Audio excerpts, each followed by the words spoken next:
Bona tarda a tothom. En primer lloc, moltes gràcies a tots per la vostra assistència i sobretot perquè hagueu escollit el Museu de Ceràmica, el Tarragona Museu, per venir a fer la presentació d'aquests premis. Per nosaltres, com és la joia de la corona de l'Ajuntament de la Bisbal, tenir un museu municipal com aquest, gran, enorme, però sobretot amb una gran quantitat de peces, que tenim unes 13.000 peces, 4.000 en exposició, i que per tant a tots, com la diputada, que moltes vegades hi heu passat però no heu fet el gest d'entrar, us demanem que vingueu i gaudireu d'una experiència única, com és una reforma d'una nau que havia estat en ús, que va quedar en desús, i que es va fer per poder acollir aquest museu, i fent no com els típics museus, que és una qüestió nova, sinó amb els forts i amb tota els instruments, les eines que servien per fer la ceràmica. Crec que això és un plus. I avui també no podia passar per recordar a una de les persones que va tenir molta importància en aquest museu, que va ser l'arquitecte que va redactar i que va executar el projecte del museu, l'Amiós Nadal, que lamentablement va traspassar fa pocs dies, que ell amb el seu marit, amb en Joan Escrivà,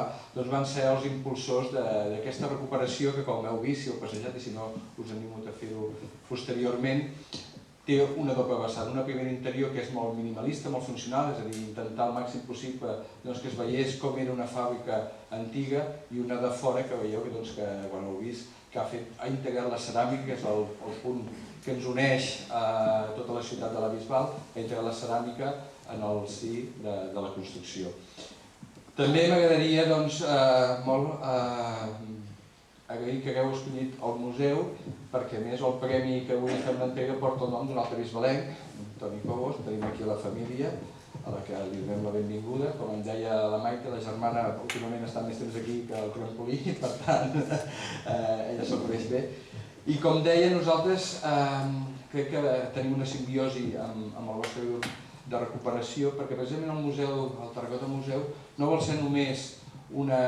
contingut de peces antigues, sinó tal com vam demostrar amb la Bienal, que vam fer ara farà prop d'un mes, també vol ser un espai de recerca, un espai en què veiem com la ceràmica no només tenia un passat, sinó que té un present i un futur, i està molt lligat amb l'arquitectura, no només de la Bisbal, sinó que veiem que pot tenir possibilitats pel futur de l'arquitectura i pel present. Amb aquesta Bienal vam veure experiències d'arreu del món on s'utilitza la ceràmica, i crec que precisament